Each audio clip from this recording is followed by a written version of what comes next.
السلام علیکم ورحمۃ اللہ تعالی وبرکاتہ۔ امید کرتا ہوں آپ تمام حضرات خیر و عافیت کے ساتھ ہوں گے۔ آج ایک اہم خبر کے ساتھ حاضر خدمت ہوں۔ ابھی چونکہ آپ دیکھ رہے ہوں گے سوشل میڈیا پہ یہ ویڈیوز کافی وائرل ہو رہی ہے کہ حضور مفتی سلمان نظری صاحب قبلہ کو ایک ٹیکسی ڈرائیور نے اتارا۔ مکہ شریف میں ایک ٹیکسی ڈرائیور نے حضور مفتی سلمان نظری صاحب قبلہ کو اتار دیا۔ تو اتارنے کے بعد کیا معاملات ہوا اور ٹیکسی ڈرائیور کے ساتھ کیا معاملہ ہوا، وہ تمام بیان حضور مفتی سلمان نظری صاحب قبلہ کی زبانی سنیں گے۔ سماعت کرتے ہیں۔ عجیب بات ہے کہ میں آپ کو ایک تفریح قلب کے لیے بتا رہا ہوں، اکثر ایسا میرے ساتھ ہوتا رہتا ہے۔ میں ٹیکسی میں بیٹھا ہوا تھا، مکہ مکرمہ کی بات ہے، باہر کہیں جا رہے تھے۔ جو بیٹھا ہوا آدمی تھا، میں تو نارمل لباس میں، اکثر سادے لباس میں، سبحان اللہ۔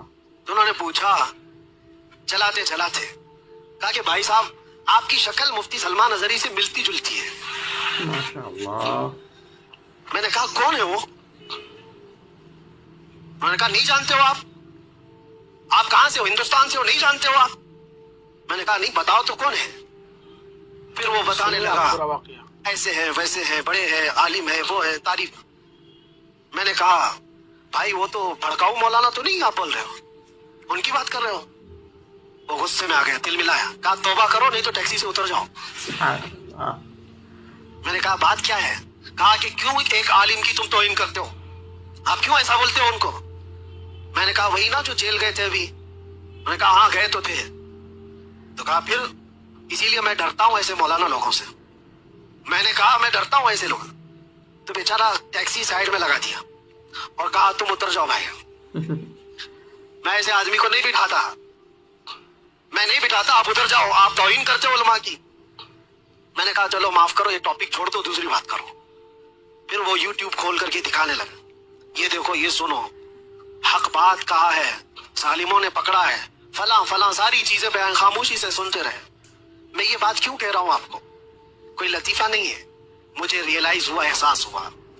بعد میں اترنے سے پہلے اس نے کہا کہ بھائی ایک بات میں آپ کو بتاتا ہوں، یہ مولانا کی تقریر میں سنتا ہوں، میں ہوں اہل حدیث جماعت سے، لیکن یہ مولانا بریلوی مکتب فکر سے ہے، لیکن بات کرتا ہے محمد رسول اللہ کی۔ سبحان اللہ۔ اور یہاں آ کر کے ہم کچھ نہیں دیکھتے، ہم تو اپنی جان بھی قربان کرتے۔ ہم اتر آئے، اس دن یہ احساس ہوا اس نام پر اللہ نے اتنی طاقت رکھی ہے، ہر انسان نام محمد پر جمع ہوتا ہے، ہر مسلمان آ جاتا ہے۔ عزیزان گرامی وقار، وہ ایک نقطہ ایسا ہے ناموس رسالت کا جہاں پر لوگوں کے جذبات ہیں، لوگوں کی عقیدتیں ہیں۔ بے شک بے شک۔ مجھے آج اس ٹاپک پر بات نہیں کرنا ہے کہ کون کس مکتبہ فکر سے اور کیا تھا، لیکن ہم نے یہ محسوس کیا ہے دنیا کے چپے چپے اور کونے کونے سے اگر لوگوں کے دلوں میں ہمارے لیے کوئی جذبہ موجود ہے تو وہ ہماری زبان کا کمال نہیں، یہ نسبت مصطفیٰ کا کمال ہے، بے شک بے شک۔ رسول کریم صلی اللہ تعالی علیہ وسلم کے قدموں کا کمال ہے۔ اسی لیے عمر ابن خطاب رضی اللہ تعالیٰ عنہ نے سچ کہا تھا، جانتے ہو جب بیت المقدس فتح ہو گیا تھا، حضرت عمر فاروق رضی اللہ تعالیٰ عنہ بیت المقدس جا رہے تھے، وہاں لوگ انہیں پہچانتے بھی نہیں تھے۔ ابو عبیدہ بن جراح ایک صحابی وہ پہلے سے موجود تھے، وہاں کے عیسائیوں یہودیوں سب کو بتایا تھا کہ امیر المومنین آ رہے ہیں مدینے سے، امیر المومنین آ رہے ہیں مدینے سے۔ سب لوگ دیکھنے کے لیے باہر کھڑے ہو گئے تھے، لیکن امیر المومنین کس شان سے آ رہے ہیں؟ وہ اپنے ایک غلام کو لے کر اپنے گھوڑے کے ساتھ جا رہے ہیں۔ کیا کمال کی عدالت ہے عمر فاروق کی، اپنے غلام سے مدینے سے ہی طے کر کے چل رہے ہیں، 1 میل میں گھوڑے پر بیٹھوں گا تو چلے گا، اور 1 میل تو بیٹھے گا اور میں چلوں گا۔ سنیے آپ پورا سفر آقا اور غلام ایسے چلتے رہے، کبھی حضرت عمر رسی پکڑ کر چلتے، کبھی وہ غلام رسی پکڑ کر چلتا تھا۔ اور اتفاق ایسا کہ بیت المقدس جب قریب آیا، لوگ وہاں استقبال کے لیے کھڑے ہیں اور گھوڑے پر بیٹھنے کی باری غلام کی تھی۔ سبحان اللہ۔ غلام نے کہا کہ حضور اب تو میں اتر کر چلتا ہوں، آپ بیٹھے۔ کہا نہیں، عدل تو عدل ہے، انصاف، تیری باری ہے، تو بیٹھے گا، میں رسی پکڑ کر چلوں گا۔ رسی پکڑ کر چل رہے ہیں اور لوگوں میں ایک نعرہ لگا کہ امیر المومنین آ گئے۔